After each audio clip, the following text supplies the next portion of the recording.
Good luck. Kapag matutulog, hindi na dapat tumatabi sa parents ang anak nilang blank years old. Go. 18 years old. Unang kasalanan na ikinukumpisal ng batang Katoliko. Kapag hindi sumisimba, Na-shock ang mangingisda dahil ang nahuli niya ay blank. pating. Saan madalas nagpapasama ang nanay mong senior citizen? Sa clinic, Sa isang araw, ilang oras kayo nagko-commute ang isang office employee? 3 hours. Eliza, tignan natin kung ilang points ang nakuha mo. Okay, so kapag matutulog, hindi na dapat tumatabi sa parents ang anak nilang blank years old. Sabi mo, 18. Very good. Yay! Unang kasalanan na ikinukumpisal ng batang Katoliko. Sabi mo, hindi nagsisimba. Ang sabi ng survey? Uy! Na-shock ang mangingisda dahil ang nahuli niya ay pating. Survey? Saan madalas nagpapasama ang nanay mong senior citizen sa clinic? Survey? Sa isang araw, ilang oras kayo nagko-commute ang office employee? Mga around 3 hours. Survey?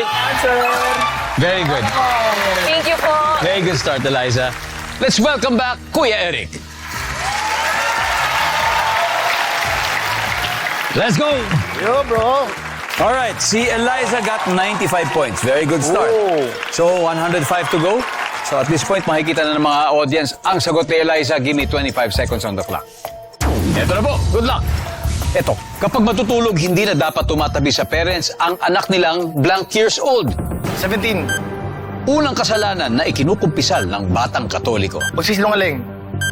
Na-shock ang mangingisda dahil ang nahuli niya ay blank. Chinelas. Saan madalas nagpapasama ang nanay mong senior citizen? Palengke.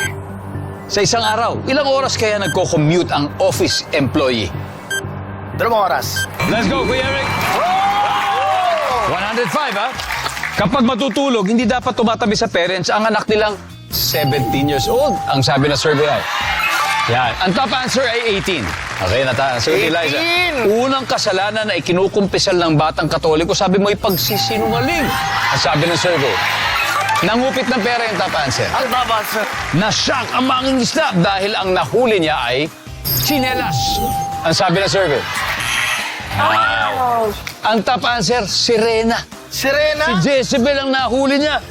Saan madalas nagpapasama ang nanay mong senior citizen? Sabi mo isa, palengke. Ang sabi ng survey, ang top answer, clinic. Nakuha mo, Eliza. Sa isang araw, ilang oras kayo nagkukumit ang office employee? Sabi mo 2 hours. Ang sabi ng survey, top answer, 2 hours.